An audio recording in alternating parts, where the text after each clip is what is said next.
এদেশের মানুষের অধিকার কেড়ে নেওয়ার জন্য যে চক্রান্ত করা হয়েছে তার শিকার আজকে সমগ্র দেশ।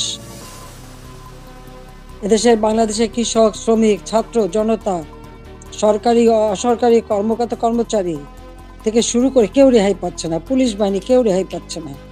এদের ধ্বংসের খেলা আর রক্তের খেলা আজকে বাংলাদেশকে ক্ষত বিক্ষত করে দিচ্ছে। যেখান থেকে জাতির পিতা স্বাধীনতার ঘোষণা দিয়েছিলেন, পাকিস্তানি হানাদার বাহিনী তাকে গ্রেপ্তার করে নিয়ে গেছিল এই ঘটনার পর। তখন এই বাড়িটা তারা লুটপাট করেছিল, কিন্তু আগুন দিয়ে পোড়ায়নি, ভাঙেনি। মুক্তিযুদ্ধে বিজয়ের পর জাতিপিতা ফিরে আসতে সক্ষম হন বাংলাদেশে। 10ই জানুয়ারি 1972 সালে তিনি প্রত্যাবর্তন করেন। এই বাড়িতে বসেই তিনি কিন্তু বাংলাদেশের এই বিধ্বস্ত বাংলাদেশকে গড়ে তোলেন। রাষ্ট্রপতি হিসেবে তিনি কিন্তু রাষ্ট্রপতি ভবনে থাকেননি, বা প্রধানমন্ত্রী হিসেবে প্রধানমন্ত্রী ভবনে থাকেননি। এই ছোট বাড়িটা, যে বাড়িটা আমার মা অনেক কষ্ট করে প্রতিটি ইট নিজের হাতে এই বাড়িটা গড়ে তুলেছিলেন। আমাদের মুক্তিযুদ্ধের ইতিহাস, আমাদের গৌরবের ইতিহাস, আমাদের বিজয়ের ইতিহাস, এই ইতিহাসকে মুছে ফেলতে পারবে না। আমি জানি এটা মুছে ফেলার চেষ্টা হচ্ছে, সংবিধানকে ধ্বংস করা, জাতীয় পতাকা ধ্বংস করা, অনেক চেষ্টাই করা হয়েছে। কিন্তু লাখো শহীদের রক্তের বিনিময়ে যে পতাকা পেয়েছি, যে সংবিধান পেয়েছি, যে স্বাধীনতা পেয়েছি, তা ওই কয়েকজন বুলডোজার দিয়ে ভেঙে গুড়িয়ে দেবে এ শক্তি তাদের হয়নি এখনো। এটা তাদের দুর্বলতার প্রকাশ। তারা একটা দালান ভাঙতে পারে, কিন্তু ইতিহাসকে তারা ধ্বংস করতে পারে না। ইতিহাস কিন্তু তার প্রতিশোধ নেয়, এটাও তাদের মনে রাখতে হবে। একবার মুছে ফেলা হয়েছিল 75-এর পর, এরপরে আবার এখন শুরু। যারা এটা করছে তারা তাদের হীনমন্যতার পরিচয় দিচ্ছে। তাদের কাছে বোধহয় বাংলাদেশের স্বাধীনতাটা পছন্দ হয় না, ওই পাকিস্তানিদের অধীনে থাকা আর তাদের পদলেহন করাটাই তাদের বোধহয় পছন্দ।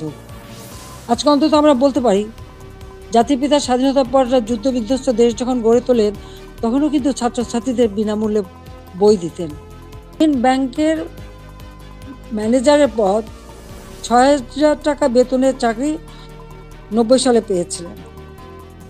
আমি 96-তে সরকার আসার পরে এই গ্রামীণ ব্যাংকে 400 কোটি টাকা দিয়ে এই গ্রামীণ ব্যাংকটাকে আমি দাঁড় করিয়ে দিই।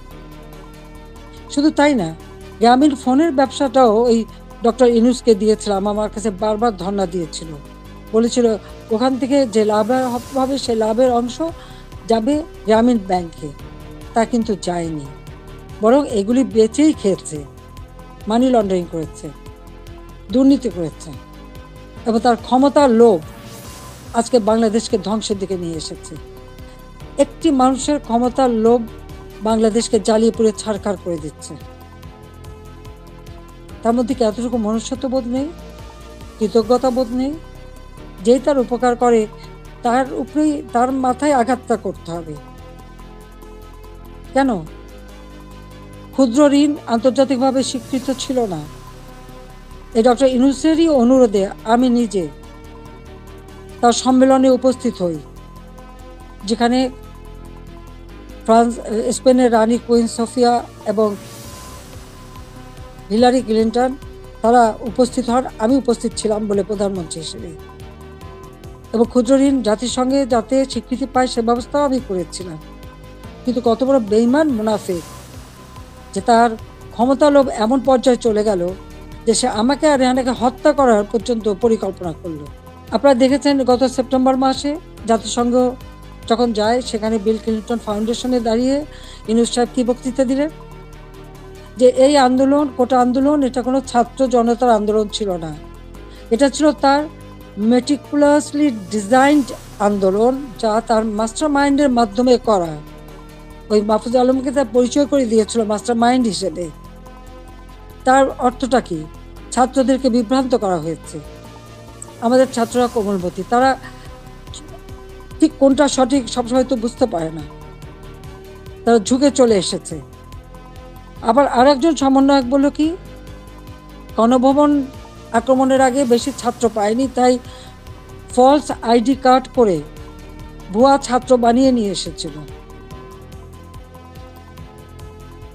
তার মানে এদের উদ্দেশ্যটা কি ছিল? আমি আজকে জাতির কাছে এটা জানতে চাই এবং জাতির কাছে আমি বলবো 15ই আগস্ট আমরা 2 বোন বেঁচে গিয়েছিলাম, এটাই কি আমাদের অপরাধ? বাবা মা ভাই সব হারিয়েছিলাম, সব হারিয়েও সেই শোক ব্যথা বুকে নিয়েও ফিরে এসেছি বাংলাদেশের মানুষের কাছে। কেন? আমি দেখেছি একটার পর একটা কূপ হচ্ছে, মুক্তিযোদ্ধা